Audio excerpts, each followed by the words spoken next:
Aqui o capítulo 5, que é onde nós estamos agora no verso 9, merece uma pequena recapitulação todo dia.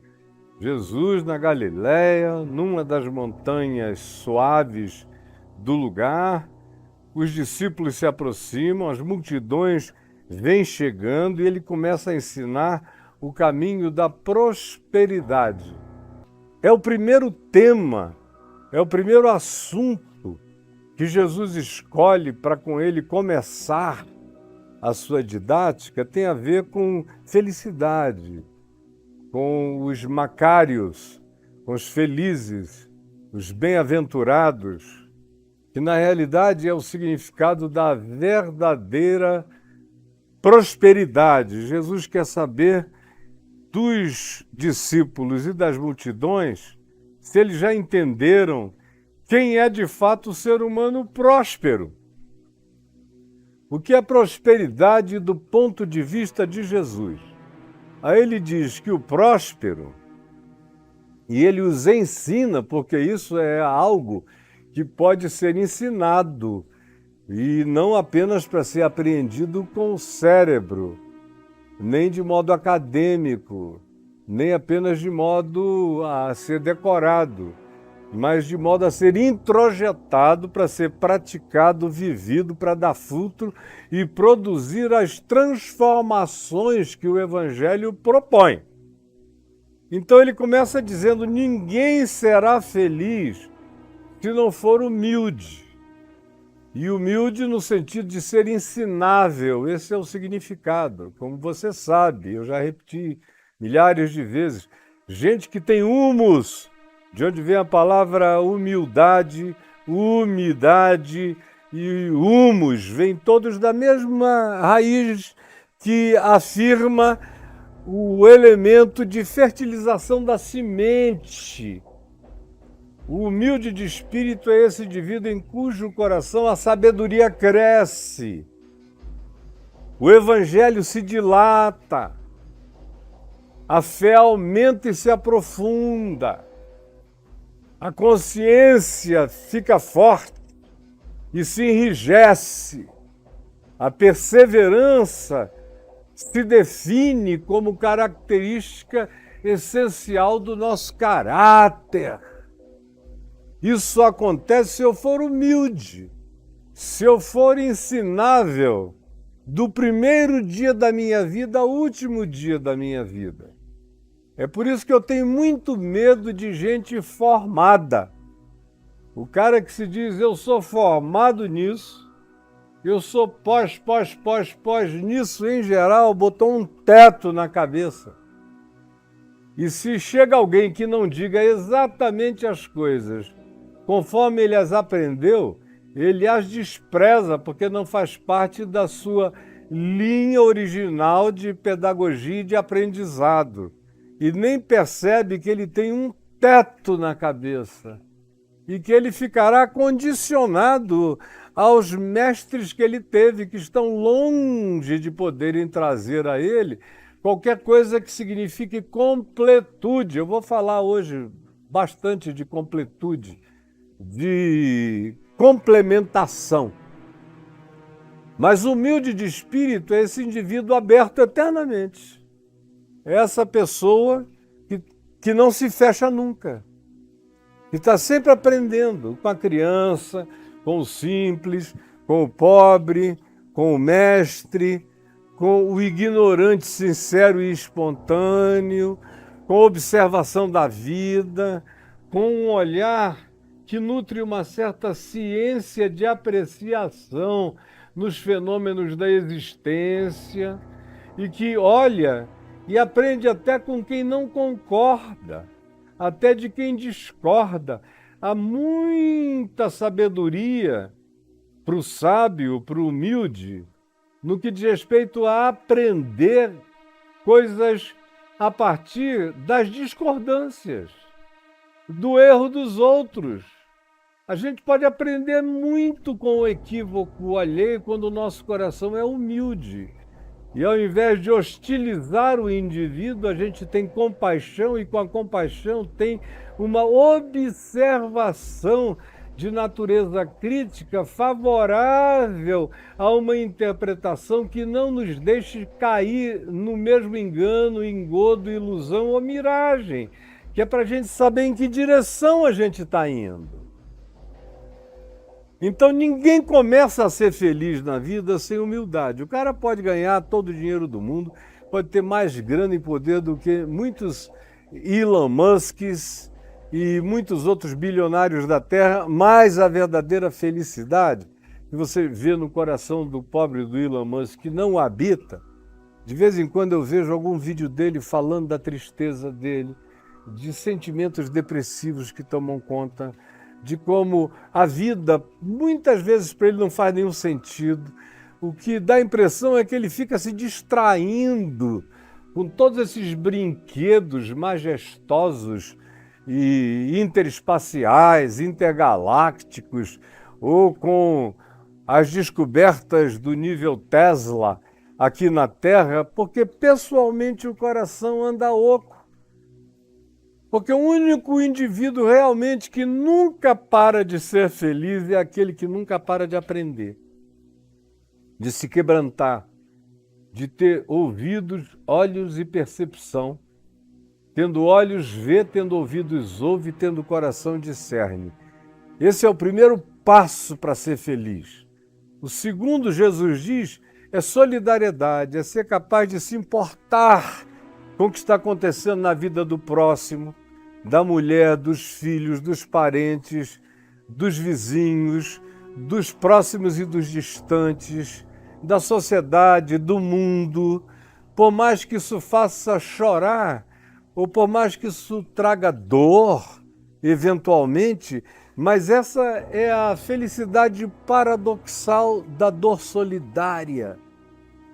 Porque estranhamente na solidariedade, a gente é habitado por uma completude humana que só nos alcança quando a gente se solidariza com o próximo. Sem o próximo eu sou incompleto.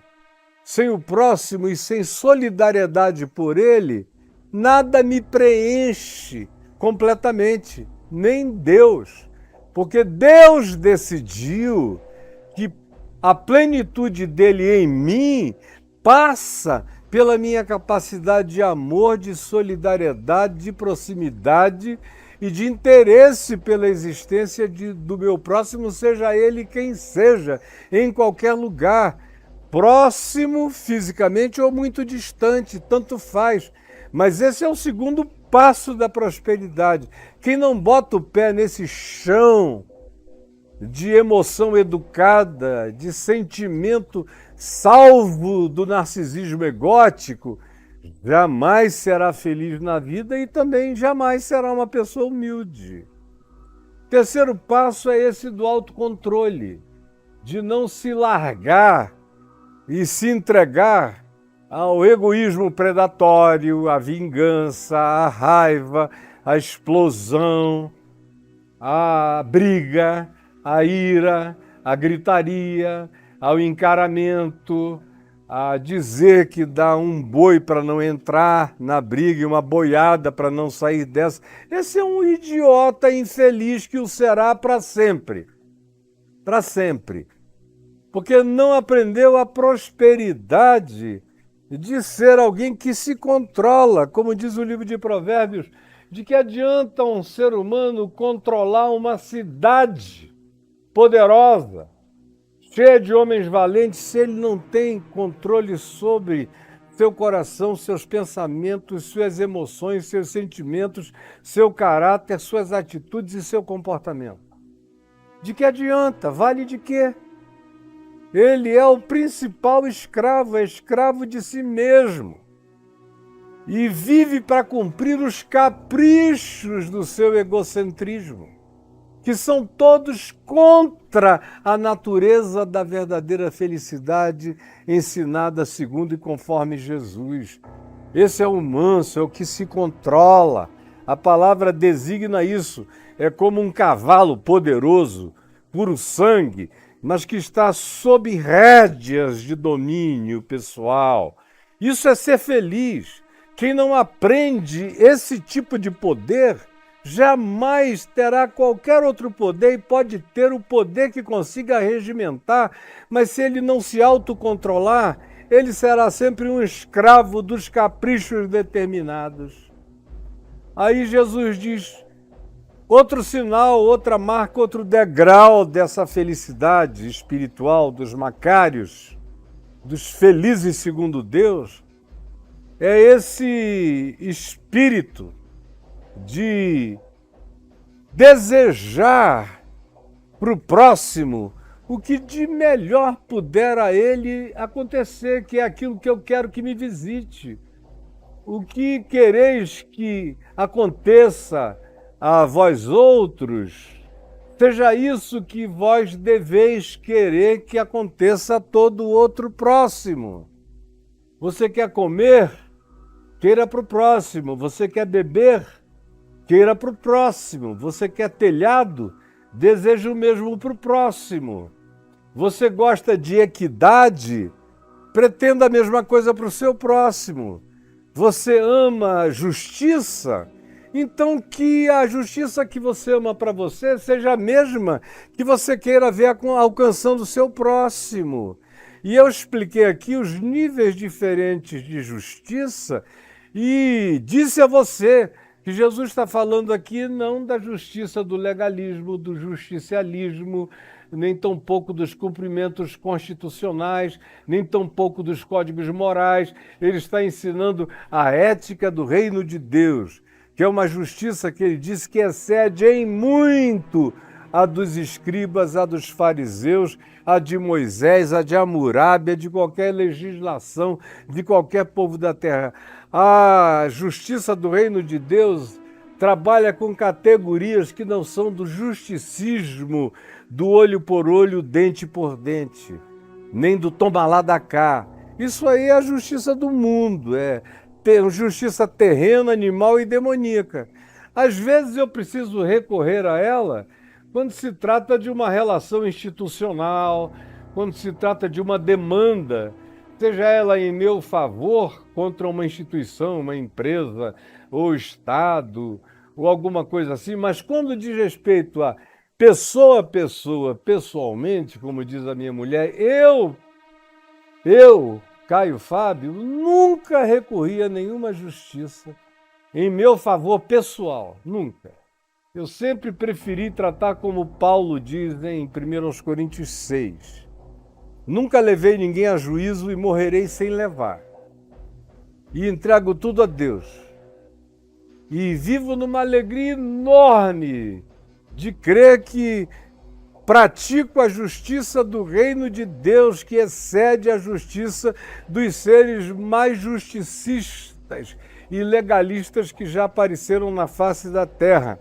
São os que Jesus mencionou, dizendo que aqueles que são discípulos dele, são os felizes porque têm fome e sede de justiça, praticam essa justiça do reino de Deus, que suplanta todos os justicismos imorais e categorias ou códigos comportamentais da terra, mas nem todos estão aptos para entender esse nível de chamado para a vivência de algo tão infinitamente superior ao que é pueril na justiça humana.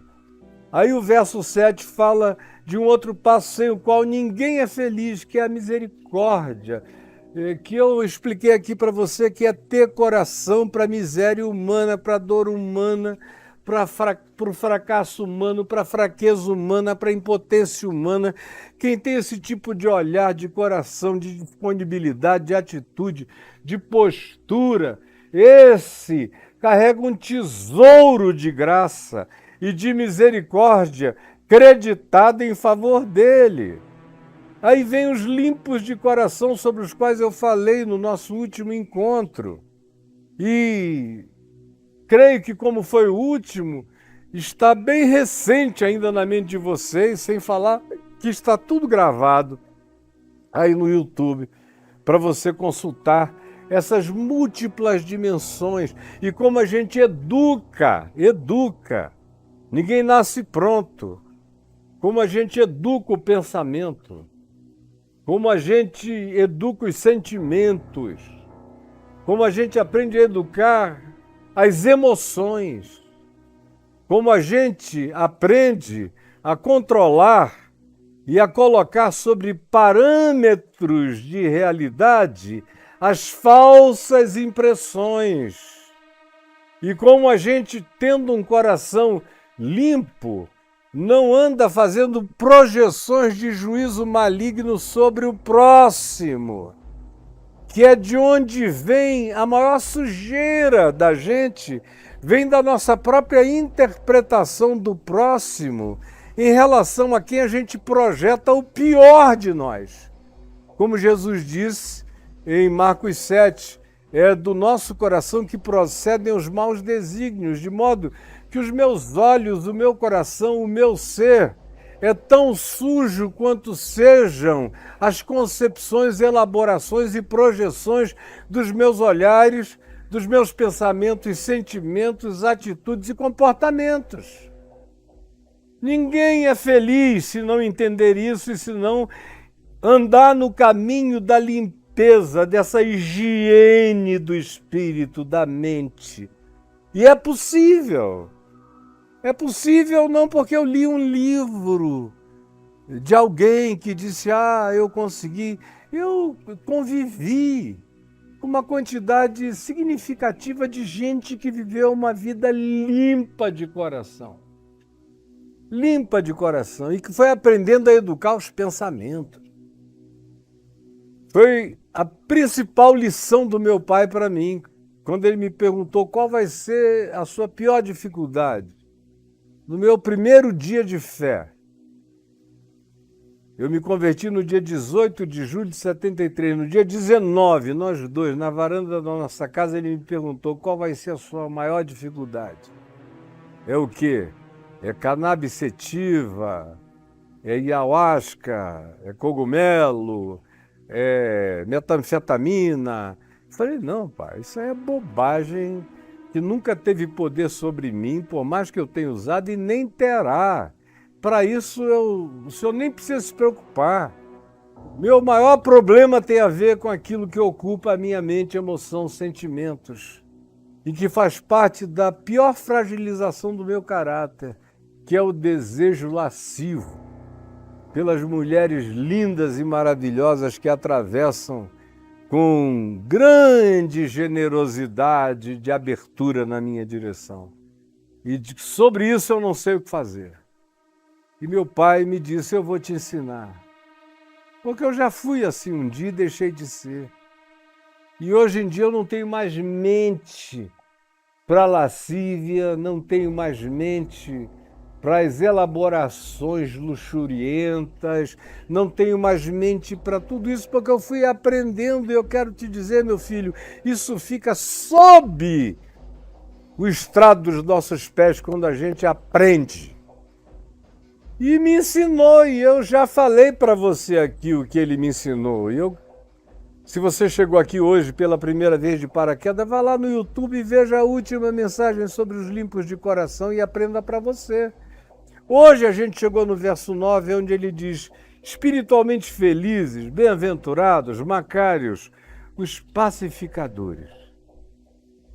Os pacificadores.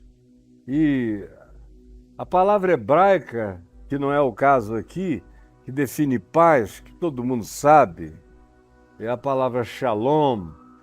Ela não fala de uma paz negativa, não é aquele momento de conflitos, não é a paz só da ausência de guerra, não é a paz das tréguas, não é a paz dos acordos contratados, não. É uma paz plena, integral, é uma paz propositiva, é uma paz dialogal, é uma paz relacional, é uma paz que carrega em si todos os gestos da reconciliação. É uma paz sem guarda alta, com a guarda baixa. É uma paz como aquela que Jonatas, filho de Saul, ofereceu a Davi, depois que Davi matou Golias. Quando Jonatas amou tanto a Davi como se fosse a sua própria alma, a ponto de que o termo hebraico para designar a expressão "e a alma de Jonatas se uniu à de Davi", é uma palavra que significa se cicatrizou, se aglutinou a de Davi, e isso gerou alguns gestos. Ele se desarmou por inteiro, ele praticamente ficou nu. Ele tirou couraça, escudo, espada, capacete, todos os seus aparatos de guerra, todas as suas defesas, se colocou despido e disse: olha, tudo que era elemento de defesa e de ataque na minha vida, em relação a ti, eu entrego, e para você eu quero me apresentar nu o resto da minha vida na nossa amizade. É um dos exemplos de amizade pacificada mais bonita da Escritura, é essa da atitude de Jonatas para com Davi e a reciprocidade de Davi para com Jonatas. Bem-aventurados os pacificadores. E aí o termo grego designa algo muito interessante, porque a palavra grega que aparece aqui para designar pacificador é a palavra que também tem a ver com completude, tem a ver com complementariedade, tem a ver com plenificação, tem a ver com não deixar espaço, vácuo, tem a ver com não deixar brechas se criarem, tem a ver com não permitir que nenhuma falha, nenhum cânion relacional se estabeleça. Isso é tão óbvio pela continuidade, porque depois de dizer bem-aventurados esses que completam os vínculos, os pacificadores, esses que preenchem os vácuos, esses que não deixam os fossos crescerem, é seguido de porque eles serão chamados filhos de Deus, porque eles serão chamados pontífices. Eles são esses seres da ponte, são os que constroem mediações, são os mediadores relacionais. Esses são os prósperos, são os macários. Não são os que cavam abismos, são os que aterram abismos. Não são os que abrem valas, são os que enchem valas. Não são aqueles que arrebentam pontes, antes são aqueles que as fortalecem, as soerguem, as mantêm. Ser um pacificador e viver como um filho de Deus é assumir para si a missão mediadora do Filho de Deus. É assumir para si a missão mediadora de Jesus, que fez mediação o tempo todo. E não fez mediação apenas na cruz, onde ele se tornou o mediador absoluto entre Deus e os homens. Mas em qualquer outro tempo, em qualquer outro momento, em qualquer outra era, mesmo antes que houvesse mundo, o Novo Testamento já diz que ele já era o mediador entre todas as criaturas, entre todas as criações, entre todas as dimensões, porque o Cordeiro, essa simbolização arquetípica, que expressa essa capacidade divina de se entregar, de Deus morrer, de Deus se despojar de Deus em favor da criação que ainda iria ser criada e em favor da criação que já criada se desconstruiu, se perverteu toda. O mesmo Espírito do Cordeiro antes da fundação do mundo é o Espírito do Cordeiro de Deus que tira o pecado do mundo, de acordo com a afirmação de João Batista e de acordo com a encarnação do que Cristo Jesus fez na cruz. É esse reconciliador, como Paulo disse a Timóteo, pois há um só Deus e há um só mediador entre Deus e os homens, Cristo Jesus, homem. E eu sou um bem-aventurado quando eu chamo para mim esse lugar. Eu me lembro de quando eu era jovenzinho na fé, tinha uma música em inglês que acabou ganhando uma versão para o português, muito bonita, que me toca profundamente até o dia de hoje, e que fala do, como é o nome da música? Do Troubled Waters, das águas turbulentas. E a oração daquela música é a do indivíduo que quer que o corpo dele seja colocado sobre as águas atribuladas, os fossos de angústia, para que ele virasse uma ponte de reconciliação entre os separados. E a oração dele era essa. Eu era recém-convertido, eu já gostava da música em inglês. Quando eu vi a versão dela para o português, conquanto eu nunca tenha gostado de versões de nada do inglês para o português, mas eu achei que aquela ficou tão apropriada, tão bonita. Eu chorei tantas dezenas de vezes, recém-convertido, me oferecendo a Deus, pedindo que Ele transformasse de mim um pontífice, um fazedor de pontes, um construtor de elos, de vínculos, um aproximador dos separados, um indivíduo que vem ao mundo para viver o Filho de Deus. Assim como o Pai me enviou ao mundo, também eu vos envio. Portanto, é para vocês me repetirem, Jesus está dizendo. É para aproximarem os inaproximáveis. É para atravessarem os terrenos minados. É para abençoarem samaritanos e não se sentirem ofendidos por fariseus. É para terem a capacidade de, do alto da cruz, dizer: Pai, perdoa-lhes porque eles não sabem o que fazem. Esse é um pacificador, é um complementador. A palavra grega é tão bonita. Quando ela traz esse significado de inteiramento, de aumentamento, de fazer o que não chega do outro lado atingir a outra margem.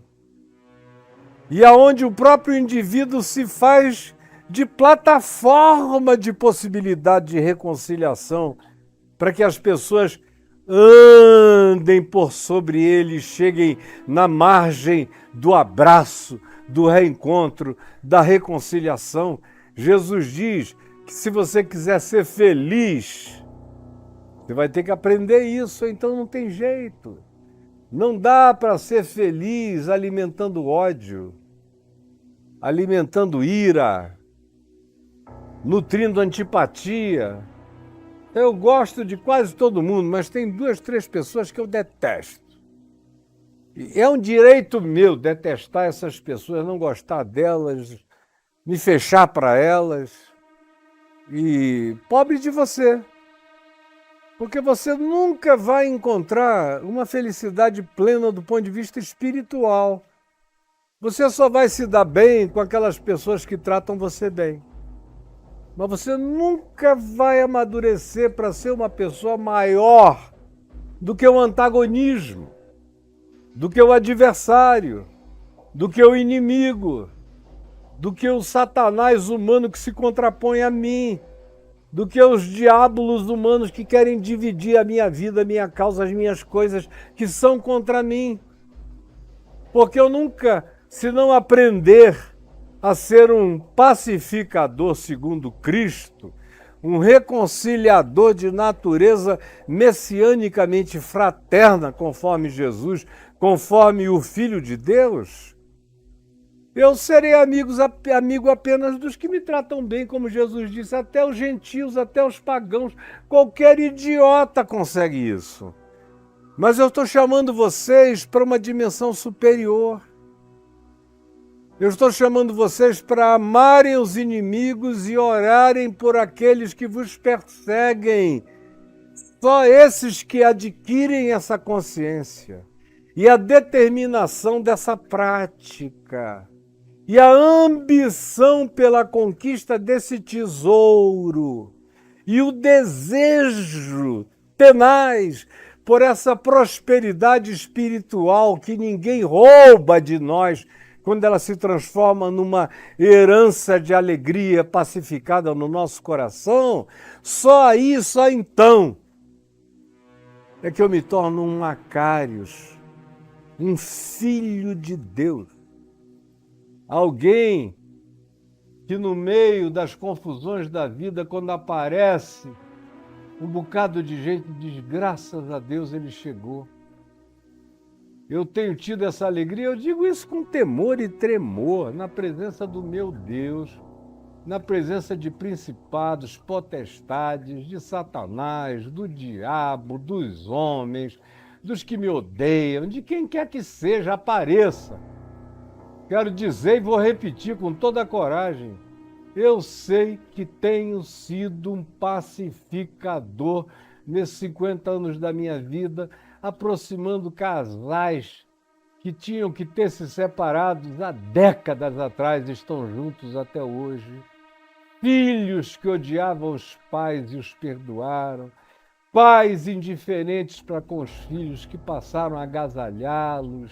Irmãos que não se queriam bem e que aprenderam a se querer, a se tolerar. Não estou nem dizendo que foi a se gostarem muito, mas a se acolherem civilizadamente, fraternalmente, minimamente, como Jesus manda.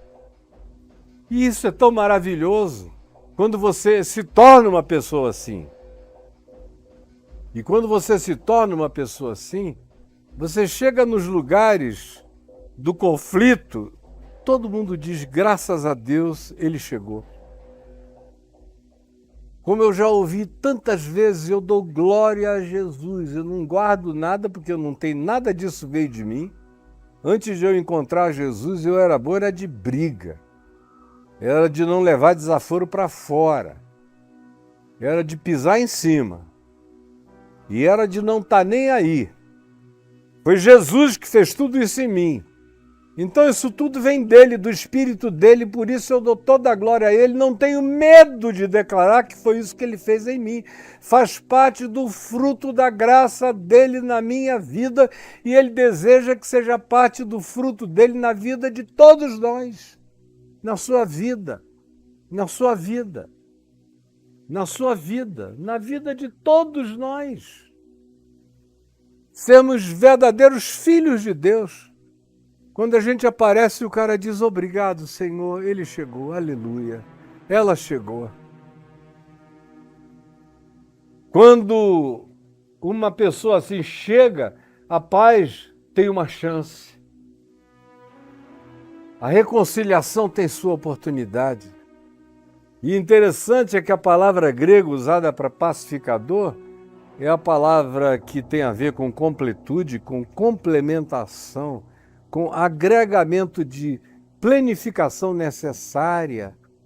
Tem a ver, portanto, com conclusão de pontes relacionais, onde a gente não deixa nada em aberto, que não feche o ciclo do reencontro, até onde a gente possa fazer, até onde a gente consiga ir, até onde a gente possa praticar.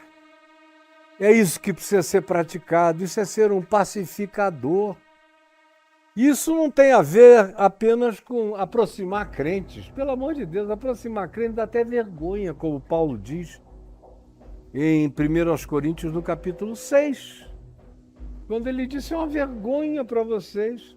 Vocês briguem tanto dentro da igreja que vocês tenham que chamar um juiz de fora, um juiz secular para reconciliar vocês, como hoje a gente vê. Pastor que entra com processos financeiros de ressarcimento, igrejas que processam pastores, presbíteros, todo mundo processa todo mundo. Não tem mais nada a ver com a justiça do reino de Deus, nada a ver com o evangelho, tudo é na carne.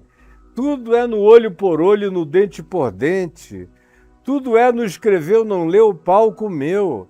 E quem não pratica desse jeito e não é assim é otário. É um filho de Deus bobão, que podia levar vantagem. Eu, no entanto, tomei a decisão de me tornar o homem mais idiota desse mundo. E eu peço a Deus que me deixe morrer idiota, me esforçando como eu puder pela aproximação, pela pacificação. Eu tive paz com todo mundo durante muitos anos, era uma coisa praticamente unânime. Depois de 98, milhares de pessoas passaram a me odiar por duas razões. A primeira, porque eu me divorciei. E a segunda, porque eu me divorciei da igreja institucional. E eles nunca me perdoaram. Perdoado o meu divórcio conjugal, eles perdoariam porque tem gente se divorciando há muito tempo, muito antes do meu divórcio. É verdade que o meu foi um choque por causa de quem eu era na mente quase unânime de todos. Mas o pior de tudo foi dizer eu não quero mais fazer parte da igreja evangélica porque ela é uma igreja de ódio, de raiva, de intolerância, de inimizade, de mentira, de conflito, onde a liderança se reúne, mas se odeia no particular, e eu conhecia todos aqueles ódios, eles se processavam uns aos outros.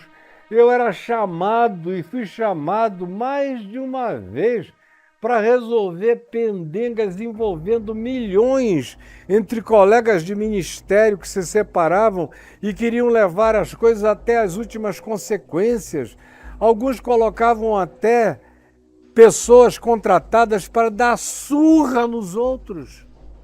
Eu me meti e vi a doença horrorosa de que ficar ali dentro era dar uma validação perversa àquilo que não tinha nada a ver com o Evangelho de Jesus, com a qualidade do Evangelho que designa de fato o termo evangélico, é aquilo que carrega a qualidade do Evangelho.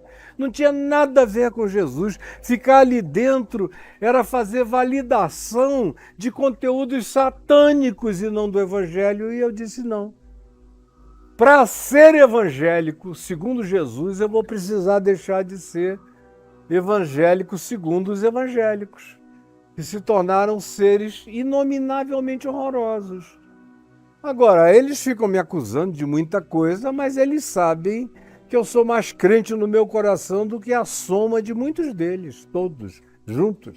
O coração está fiel no Evangelho e vai morrer fiel no Evangelho, e eu vivo para completar. Conclusão: de uns anos para cá, eu fui pegando algumas pessoas que no passado andaram muito próximas de mim, ou que eu confiava e confiava para mandá-las em meu lugar, para me representarem no Brasil e no mundo inteiro. Gente boa de Deus, mas que quando da minha separação tomaram atitudes hostis contra mim. Um pouco antes da pandemia, Deus falou fortemente no meu coração que eu não podia deixar nenhuma dessas pessoas cavarem esses poços, porque elas cavaram e não eu. Mas que era minha responsabilidade construir as pontes. E eu saí refazendo pontes, refiz. Que coisa maravilhosa. Eu vi gente doente ficar curada. Eu vi gente amargurada ficar adocicada. Eu vi gente deprimida se reerguer, se levantar. Eu vi gente que tinha mergulhado em doenças de tristeza, terem os olhos alegrados pela manifestação benfazeja da pacificação que lhes foi oferecida com toda sinceridade. E eu continuo fazendo isso. Quero dizer o seguinte a você: 90% das pessoas que eu procuro, para quem eu nunca fiz nada, eram elas que deveriam, pela lógica humana, me procurar, mas eu também não estou nem aí para a lógica humana, eu sigo a lógica do reino de Deus. E no reino de Deus são os pais que entesouram para os filhos. Quem sabe mais ajuda quem sabe menos. Quem pode mais socorre quem pode menos. Quem tem mais doa para quem tem menos. E se eu tenho mais, eu é que tenho que fazer a minha parte. Se eles são meninos, é problema deles, eu já não sou. Então a responsabilidade é minha, porque são os pais que entesouram para os filhos. De todos, só uns 10% sorriram, agradeceram, mas não vieram. Os outros todos vieram, e que comunhão infinitamente melhor. Tudo que de bom a gente tinha tido no passado ficou muitas vezes melhor depois disso. Agora tem aqueles que não fedem e não cheiram. Você faz todo o esforço de aproximação, de chegada, eles são simpáticos, eles são gentis, eles são isso tudo, mas o coração deles é empedrado. Eles nunca se abrem, eles nunca dão intimidade, eles nunca deixam você entrar no santo dos santos da alma deles, mas não tem problema. Eu fico em pé no átrio, fazendo a minha parte. O resto é problema deles. De mim não faltará a proposta da completude. Eles só não a têm porque não quiseram até hoje. Mas da minha parte, está tudo construído, não só o projeto material, está todo pronto. É só deitar a ponte que ela está feita, porque Jesus já a construiu na cruz. E ela é instantânea. E é o apóstolo Paulo que usa uma figura de linguagem maravilhosa em Efésios, no capítulo 3, quando nos diz que Jesus nos ensinou a vivermos neste mundo para derrubarmos as muralhas de separação. Derrubarmos as muralhas de separação. Constrói pontes, derruba muralhas. Derruba muralhas de inimizades. Hoje em dia é um negócio sério, porque tem gente que nem te conhece. Eu às vezes vejo pessoas jovens, de 30 e poucos, 40 anos, que eu nunca tive a chance de sentir o cheiro, nem de ver, que não eram nem nascidas quando eu comecei a pregar, mas são pessoas que chegam já com um espírito tão agressivo. Parece que a sua mera existência já ameaça. A egolatria delas é um culto ao narcisismo, ao ego pessoal, gente querendo aparecer de qualquer jeito, atropelar de qualquer maneira. Eu olho para Jesus e digo: Senhor, me ajuda a ficar aqui do meu cantinho, pregando a Tua palavra com graça, sabedoria e unção, me oferecendo para toda pontificação, para toda reconciliação, para ser pontífice espontâneo de todos os vínculos. Mas, ao mesmo tempo, eu não vou deixar a atitude de nenhuma dessas crianças, desses escoteiros da religião, com suas agressividades e com as suas idiosincrasias e das suas doenças de egolatria, quererem me machucar ou me ofender o coração. Não permitirei. Eu estou aqui para derrubar as muralhas e para erguer as pontes. Quem quiser, terá. Quem não quiser, terá a minha intenção de que assim seja no dia que queiram. Eu estarei lá para completar, para realizar, para não deixar faltar aquilo que promove o encontro e a reconciliação. Esses são os chamados filhos de Deus. Esses são aqueles que, quando aparecem, a gente diz: meu Deus, esse filho de Deus estava faltando. São filhos de Deus. Agora, preste atenção. Se você for abrir, provavelmente, um comentário bíblico sobre o Sermão do Monte, eu já não abro há muitos anos. Eu li os principais comentários bíblicos de tudo. E eu leio, me manda, eu ganho muita coisa das editoras e vou checando aqui e ali. Mas como eles não estudam a Bíblia, o Novo Testamento, tendo Jesus como chave hermenêutica, eu vou discordando de uma quantidade enorme de conclusões. Mas entendo a limitação das pessoas. E o que acontece? Se você pegar um comentário desse, uma das primeiras coisas que eles vão dizer, sabe o que é? Eles vão citar Romanos 5, versículo 1. Justificados, pois, mediante a fé, temos paz com Deus, por meio de nosso Senhor Jesus Cristo. Aí, a primeira coisa que eles vão dizer é que você só vai ser um pacificador se antes você se converter e receber a atribuição lúcida e consciente, doutrinariamente explicitada, da justificação de Cristo na cruz, atribuída a todo ser humano pela fé. Eles já começam por aí. Quando na realidade Jesus não estava falando de Paulo, nem de Romanos 5, nem da justificação pela fé. Tudo isso é fato, verdade absoluta. Eu sou justificado pela fé. Isso faz o inferno tremer. Isso me dá autoridade para entrar no Tártaros, no Hades sem medo. Isso me dá autoridade para não ter medo de nada, de principado, de potestade nenhuma, de demônio nenhum, de legião nenhuma, de WAP nenhum, de OVNI nenhum, de criatura nenhuma, de ser nenhum, nem de anjo nenhum. Porque eu sou habitado pelo mais valente e não estou sob a ameaça. Quem nos separará? Paulo diz, anjos não separam, arcanjos não separam, poderes não separam, dimensões não separam, nem qualquer criatura ou criação ou dimensão, nada nos separa do amor de Deus que está em Cristo Jesus. Então as minhas seguranças são absolutas. Eu sou esse filho de Deus que anda sem esse medo. E também sem medo de ser rejeitado por aqueles que, não acolhendo o amor reconciliador, me venham a tratar mal. Esse é um problema deles, não tem nada a ver comigo. Comigo tem o fato de que eu sou um filho de Deus, um filho da reconciliação, um construtor de ponte. E isso não é porque eu crio no que Paulo disse em Romanos 5. Quando Jesus falou isso aqui, presta atenção.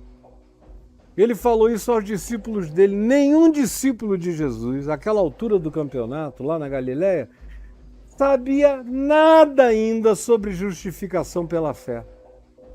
Sobre o Salmo 32, que fala disso, que é citado por Paulo em Romanos 10, que é afirmado por Paulo, mesmo contexto teológico, em Romanos 5, justificados por mediante a fé temos paz com Deus. Isso é outro departamento.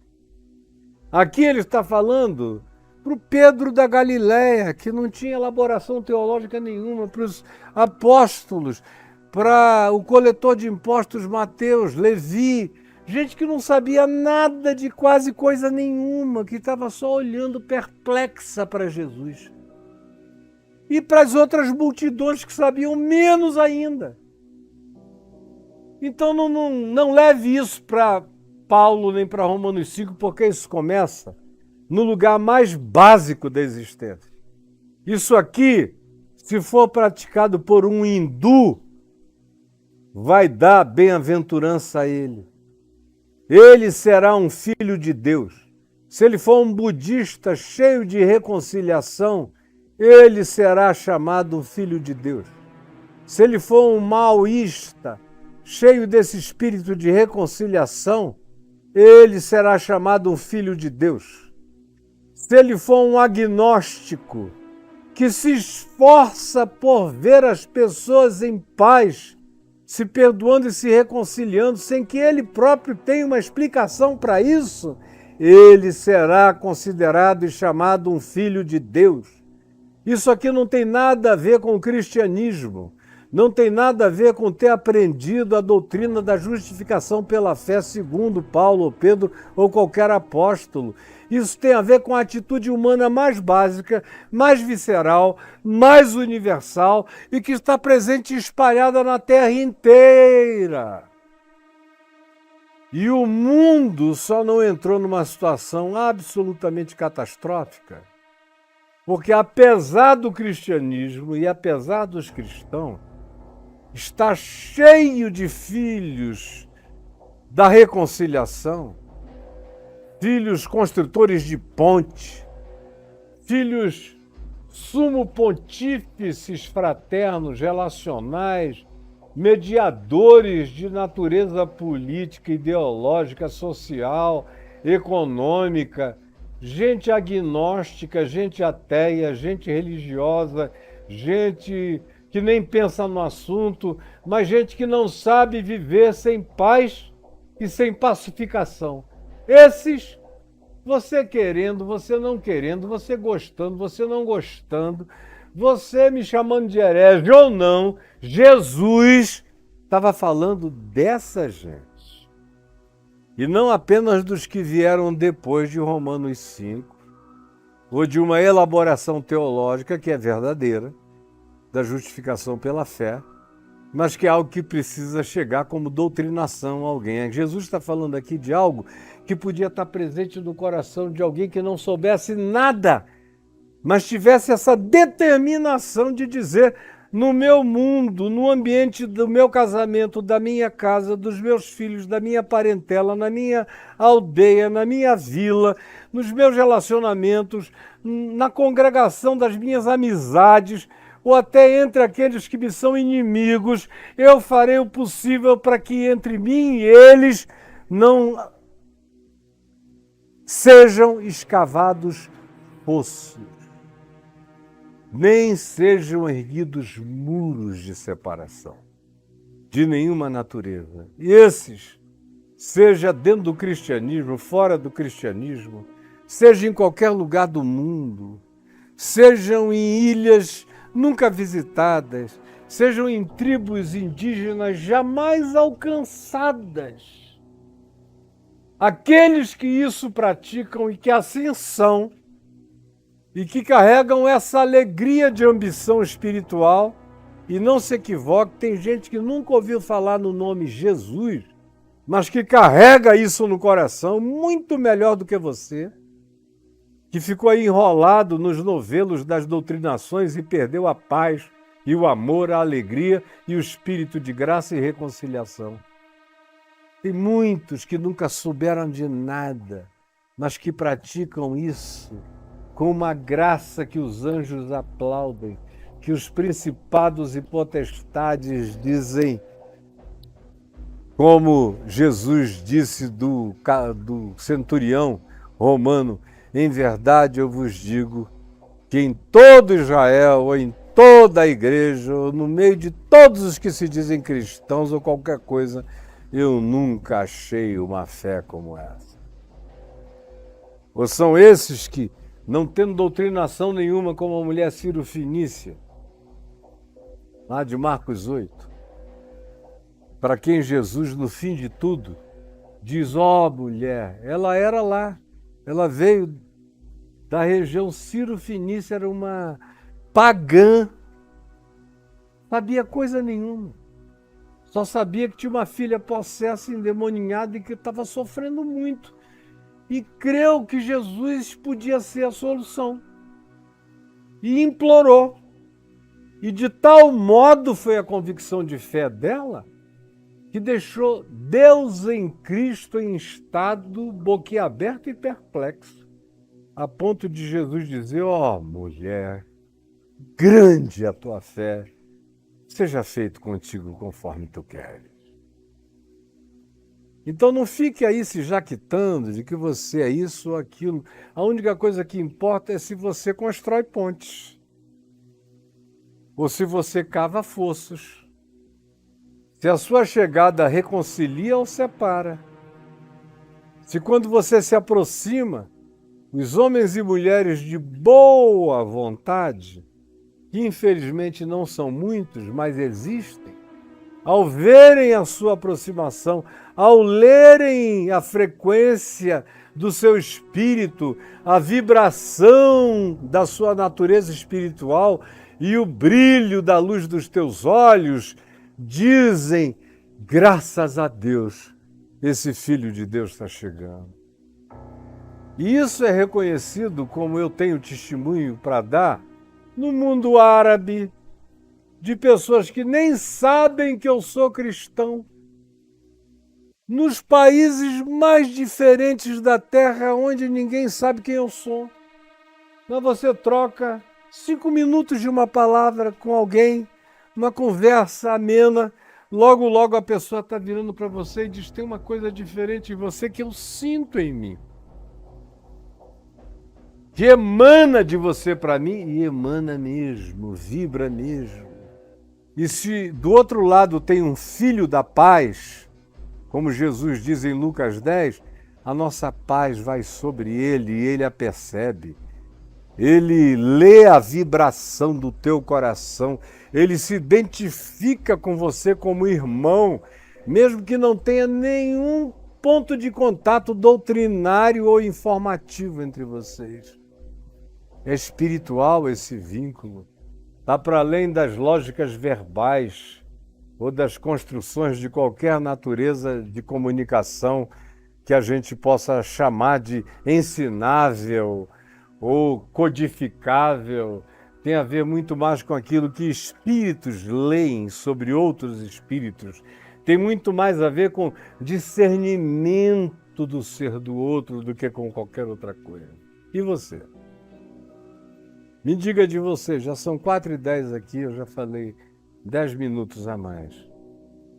Você acha que você é um filho de Deus porque você foi batizado na igreja? Porque você dá o dízimo? Porque você frequenta uma congregação, um clube denominacional, uma torcida organizada doutrinária, uma espécie de organização maçônico-evangélica, no sentido de que aquele é um grupo fechado, e salvos são apenas os que aprenderam os segredos doutrinários daquela sociedade muito fechada. Você pensa que isso faz de você um filho de Deus? Infelizmente, minha filha, meu filho, isso faz de você só um sectário. Faz de você só um intolerante, ou um arrogante, ou um nojento, ou um altivo, ou um soberbo, ou um ser feio, horroroso mesmo, mas filhos de Deus não. O mundo está cheio de filhos de Deus que nunca entraram numa igreja, nem entrarão, que não conhecem nenhuma doutrina do cristianismo, mas praticam o evangelho como humildade, são ensináveis, são solidários, são desejosos de que a vida de todo mundo melhore tanto quanto a minha, ou seja, tem fome e sede de justiça, tem coração condoído pela fraqueza do próximo, buscam ter uma mente que não é uma pocilga de sujeiras e de maldades. São, portanto, seres da paz e promotores dela. Onde quer que cheguem, não conseguem conceber, alimentar vínculos de raiva, de ira, nem de ódio, nem tampouco se contentam apenas com tréguas. Com, como se diz em inglês, com truth. Não.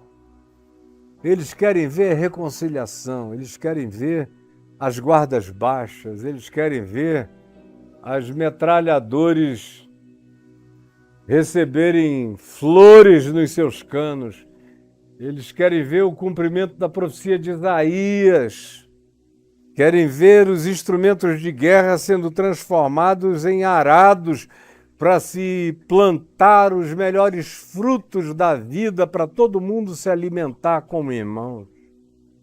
Esses são os filhos de Deus e que nem sempre estão nas igrejas. Nem sempre. Na igreja, com certeza, você tem a presunção da filiação a Deus. Agora, a prática da filiação, a identificação do DNA de Jesus, do DNA de Cristo, do DNA do nosso Pai que está nos céus, a gente não acha com essa regularidade toda, e muito menos entre pastores. A gente acha DNA mafioso, DNA de bilionários, DNA de gente que dá lugar à fama, ao poder, à importância, à aparência acima de tudo e de qualquer coisa, que querem ser filhos da prosperidade visibilizada como riqueza, como demonstração, mas não são filhos de Deus. Não são os macários de Cristo. São apenas os seres que vão enganando e sendo enganados e distraindo a alma humana numa direção totalmente distante do significado do Evangelho de Jesus e de Jesus. E, infelizmente, até mesmo aqui me ouvindo, tem uma quantidade enorme de pessoas que está nessa situação. Eu peço a Ti, Espírito Santo, que essa palavra tenha atingido alguém, alguns ou a muitos, e que venha alcançar muito, e que passe por cima das muralhas altas, erguidas por gente que faz tudo e envida todos os esforços para que ninguém me ouça, ninguém me veja, ninguém me escute, para que eles não se convertam ao Evangelho e sejam por Ti acolhidos como filhos lindos e embelezados pela graça de Deus e pelo brilho do Espírito Santo.